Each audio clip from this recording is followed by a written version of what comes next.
గురువు గారు, మరి తదుపరి రాశి కన్యా రాశి. కన్యా రాశి వారికి ఈ సంవత్సరం ఏ విధంగా ఉండబోతోంది? పోయిన సంవత్సరం నేను బంగారం కొనుక్కోండి మీరు అద్భుతమైన యోగం పొందుతారని చెప్పాను. కానీ ఈ సంవత్సరం కన్యా రాశి వారికి కొద్దిగా ఇబ్బందికరమైనటువంటి కాలమని చెప్పాలి.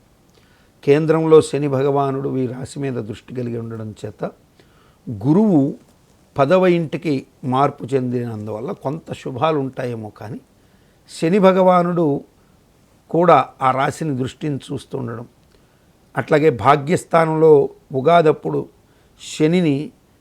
శని చేత చూడబడినటువంటి గురువు ప్రభావం, ఇవన్నీ కలిపి కన్యా రాశి వారికి కొంచెం ఇబ్బందిగా ఉంటుంది. తలచిన పనుల్లో వేగం ఉండదు, ప్రతి పనిలో కూడా కొంత మందకొండితనం ఉంటుంది. దీన్ని అర్థం చేసుకుని వీళ్ళు శనికి పూజలు చేయించుకోవడం ఇటువంటివి కొన్ని చేయడం. రాహు 6వ ఇంట్లో ఉంటాడు కాబట్టి రాబోయే రోజుల్లో షష్ఠే విత్తధాత్రి అని శుభాన్ని కలిగిస్తాడు. కొంచెం ఇప్పుడు కన్యాలో ఉన్నటువంటి కేతు సింహరాశిలోకి వెళ్తాడు, అప్పుడు రాహు 6వ ఇంట్లోకి వస్తాడు. అక్కడ దాకా ఉన్నటువంటి కాలం కానీ ఆ తదుపరి వచ్చేటువంటి కాలంలో కూడా దైవారాధన మాత్రమే వీళ్ళని కొంత ముందుకు నడిపిస్తుందని నేను నమ్ముతున్నానమ్మా. అలా చేసుకోవడం వీళ్ళకి శుభాన్ని కలిగిస్తుంది.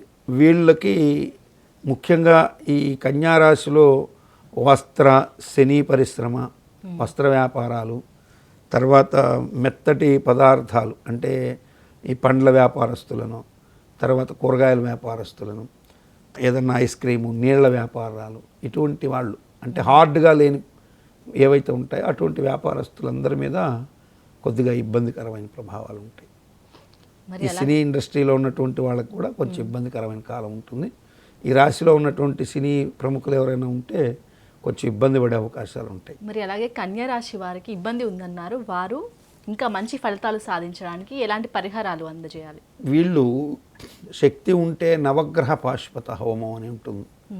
ప్రతి మంత్రాన్ని కూడా శివుడి యొక్క పాశుపత మంత్రంతో అనుసంధానం చేసి చెప్పడం, అలా నవగ్రహ పాశుపతం లాంటిది చేయించుకోవడం మంచిది. ఒకవేళ అలా లేకపోతే ఎవరైతే సామాన్యులు ఉంటారో, ఆర్థికంగా ఇబ్బందులు పడుతుంటారో వాళ్ళు శివాలయానికి వెళ్ళి 27 ప్రదక్షిణాలు తగ్గకుండా 27 ప్రదక్షిణాలు తిరిగి, సాయంత్రం వేళ కూడా 27 ప్రదక్షిణాలు శివుడికి తిరిగి శివాలయంలో ఉదయం పూట నవగ్రహాలకు తిరగాలి, సాయంత్రం వేళ శివుడికి తిరగాలి.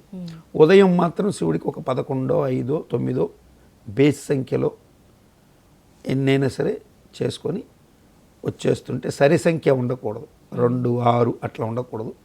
బేస్ సంఖ్యలో ప్రదక్షిణ చేసేసి వస్తే వీరికి ఆ కష్టాలు కొంతవరకు నివారణ అయ్యే అవకాశాలు ఉంటాయి. ఒకవేళ ఆర్థికంగా ఉంటే నవగ్రహ పాశుపతం, అట్లాగే ఈ యొక్క నవగ్రహ సంబంధించిన హోమాలు, దానాలు లాంటివి చేయించుకోవడం మంచిది.